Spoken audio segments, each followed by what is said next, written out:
সম্প্রতি হয়তোবা রিলস অথবা টিকটকের একটা ভিডিওর ক্যাপশনে লেখা ছিল, খেয়াল করলাম যে মন ভালো রাখার জন্য বাইকের গতিই যথেষ্ট।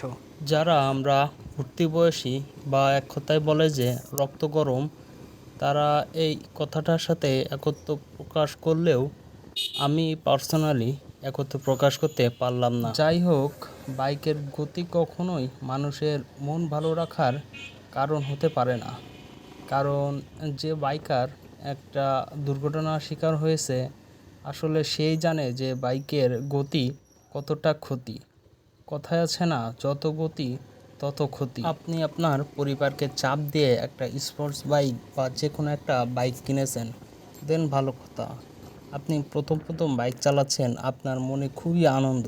সেই আনন্দের যদি আপনি ওভার স্পিডিং করেন বা বাইকটাকে যদি আপনি কন্ট্রোল করতে না পারে একটা বড় দুর্ঘটনার শিকার হন, তাহলে আপনি প্র্যাকটিক্যালি বুঝতে পারবেন যে আসলে যত গতি তত ক্ষতি, নাকি বাইকের গতিই আপনার মন ভালো রাখার প্রধান কারণ। একটা দুর্ঘটনার সম্মুখীন আপনি হন, আপনার মনের ভিতর বা মাথার ভিতর যেইগুলো চিন্তা ভাবনা আছে সবগুলো পরিবর্তন হয়ে যাবে।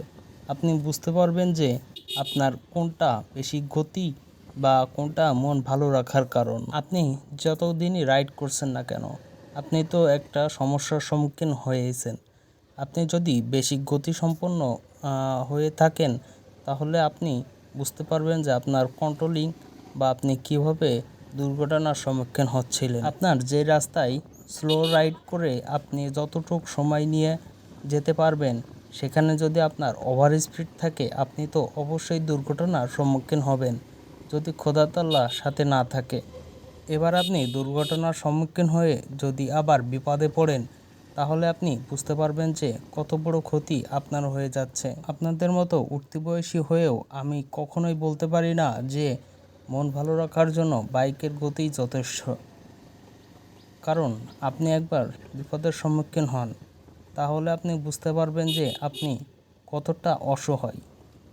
আমি প্র্যাকটিক্যালি বলছি, একবার দুর্ঘটনার সম্মুখীন হলে আপনি দেখবেন যে আপনি কতটা অসহায়, নিজেকে কেমন অসহায়ের মতো লাগবে। আপনি এখন যেই আবেগের বশে বলছেন যত গতি, বাইকের গতি আপনার মন ভালো রাখার কারণ, তখন আপনি নিজেই বুঝতে পারবেন আপনার মাইন্ড থেকে যে আপনি কত বড় ভুল করে যাচ্ছেন।